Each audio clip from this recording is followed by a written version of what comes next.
Hey guys, and welcome to PJ's Coin Capers. So this week I've probably gone through, probably be around $2,000 worth of coins, various denominations, mostly $1 coins, a few rolls of $2. Did go through fairly high amount of 10-cent coins, but predominantly I go through $1 and 20-cent coins. But yeah, this is what I found over the past week. So what I'm keeping and what I hope to be valuable.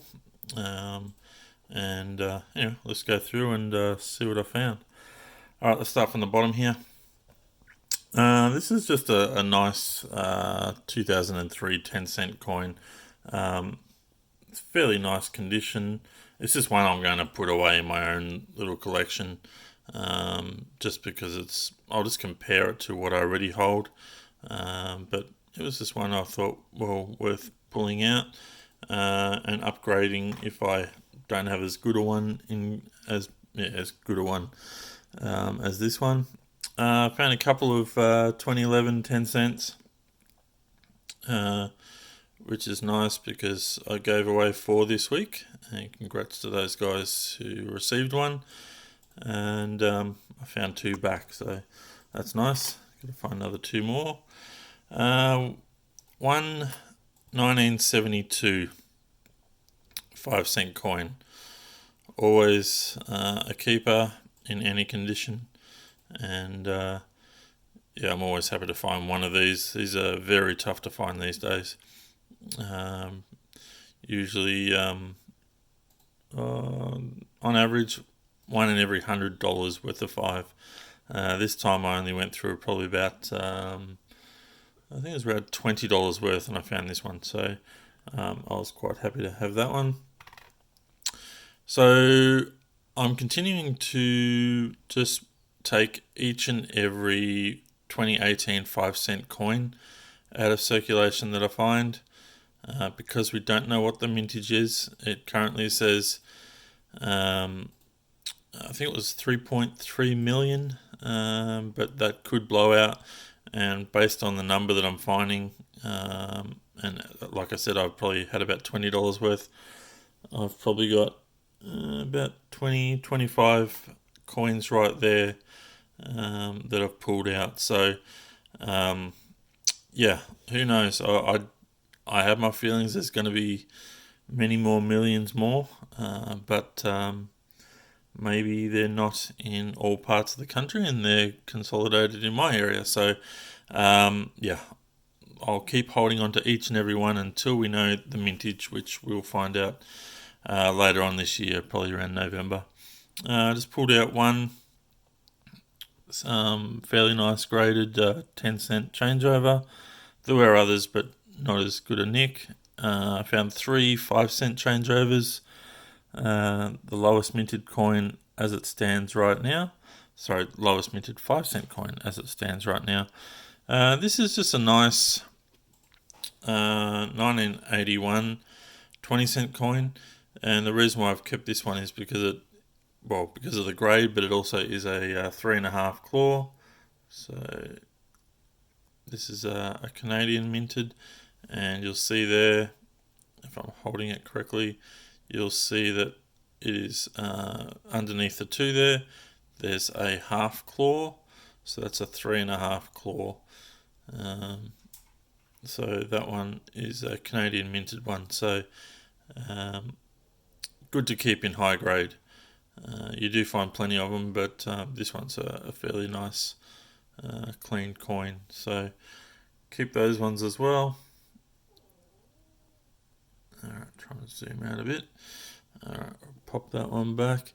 A couple of nice Bradmans, which I don't think they're worth heaps, but they're getting scarce to find in this sort of grade. I do have plenty of them, and I can't remember what the mintage is. I didn't look it up. So if you find nice commemoratives, certainly well worth hanging on to.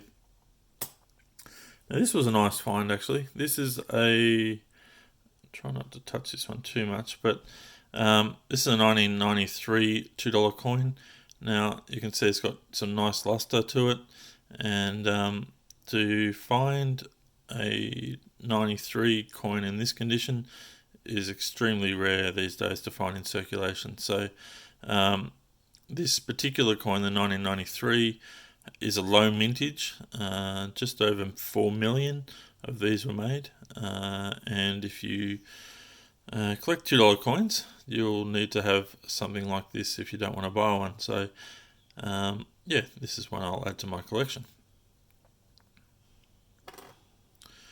2011 $2 coin, bit grubby, but still a low mintage at 1.8 or 1.7 million. So always keep those, worth a few dollars. A couple of coloured $2 coins, and I think I've been through that. So these are the error coins that I've found this week. This one I've kept for now.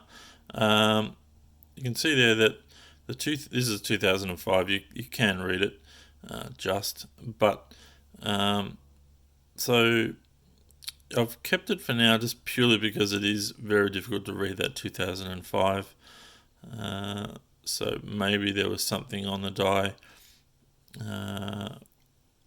technically like an oil strike coin, because you can see that from the L, the I and the A and the 2005 certainly not as well struck, and there may have been something on the die, so I've kept that one for now.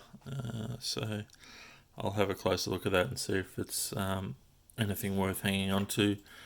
The other ones, so it's a rabbit ear. That one is a 2008 rabbit ear. As you can see there, the top kangaroo there. What else we got? We got another rabbit ear. And this one is another 2008. So let's just have a look at the two different, fairly similar rabbit ear. Pretty, just obviously different grades, but you can get different size cuds behind the ears on the 2008. But I would say that these two are related. Alright, what else did we get? And another rabbit ear. What year is this one? 2016. So nice little cud there behind the ear as well. This next coin, bit of a, I don't know if it's an error coin, to be honest. I come across these every now and then, and I don't know whether it's post-mint damage or what's going on here, but I always find it interesting that maybe the face does stick up a bit further and someone has attacked this. But it's always strange that the damage doesn't happen around the edges in the higher points as well. It only seems to impact the face. And this side of the coin is unscathed. So there are some scratches on there, but it's flat. It's missing detail. And I do come across these from time to time. And I suppose I have this little section in my error coin box that is mystery coins or mystery errors. So I put them aside, and one day down the track someone might talk about them, or someone might have some further information as to what's going on here, and then I can revisit it and have a look and see whether or not it's anything of value or of interest. So it's only $1, so we put it aside and we wait and see. So that's why I've kept that one.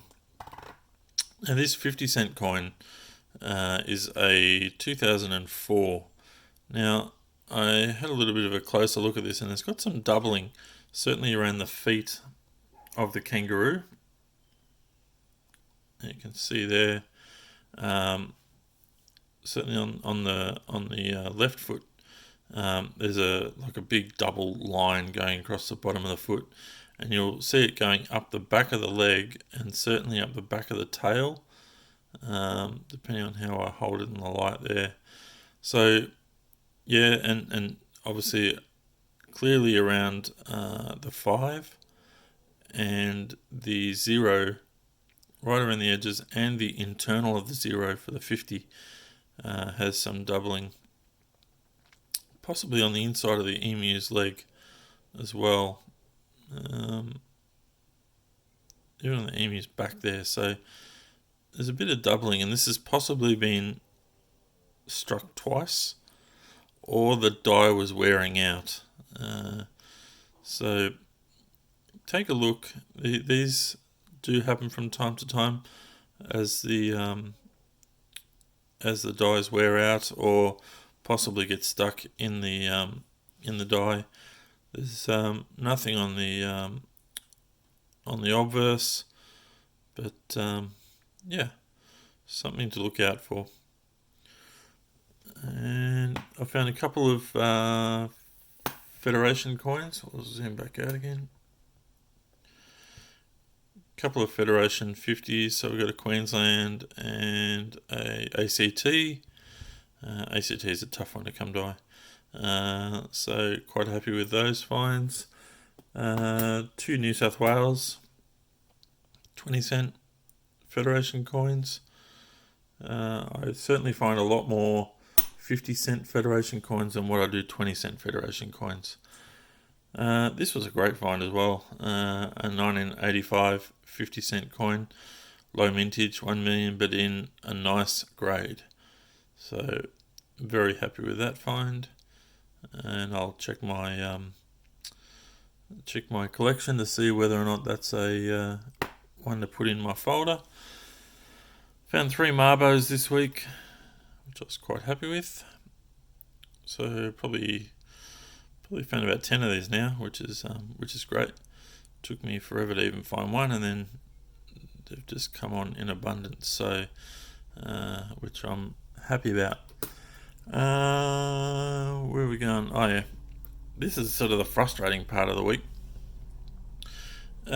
These New Zealand coins. Now, the reason why I've kept these is purely because I wanted to show you. Now, these were, well, I can't actually get rid of them, so I'll probably end up just keeping them anyway, and they're still worth 50 cents in New Zealand, these two. But this particular, well, both of these, 2 50-cent coins I found in rolls of $1 coins. And like, it's never happened before, but all of a sudden it started happening, and so it's a bit frustrating that technically I'm losing a dollar coin because there's one less dollar coin in the roll. They're both 2006, which was interesting. So one of these takes the place of a dollar coin. So technically it has cost me money. And if I go New Zealand, they're only worth 50 cents, and the Aussie dollar and the New Zealand dollar are very close to parity. Only a few cents difference, really. So, yeah, these are really only worth 50 cents. So, now the strange thing also was I was going through 50-cent rolls, and this came up in one of the rolls, which is an old New Zealand 50-cent coin. There's no silver in these guys. If this was an Australian 1966, I wouldn't be complaining, but this is not. So, but I thought it was interesting anyway that I found a round coin in alongside our 50-cent coins. So, similar size, so I can see how it happens, but I was just surprised that it happened. Alright, so I found a 2015 year of Anzac, 100 years of Anzac, so not in great condition, but I kept it anyway. What else we got? A 2019 A coin. I still haven't found an S. I found quite a few A's and U's, but no S's. Found a couple of 2018 Mob of Roos, which I am keeping each and every one I find. And the last one I've kept aside for this week is just a 2017 Anzac $1. Fairly low mint as well, but this one was just a nice grade, so I kept that one as well for my collection. Alright guys, that's all I have for you today, but yeah, I hope you've enjoyed seeing what I found this week, and hopefully I've been able to show you the reasons why I've kept the coins that I've kept. And I hope you guys have a great time noodling, and let me know what you guys find. Give this video a thumbs up. If you haven't subscribed, please make sure you do.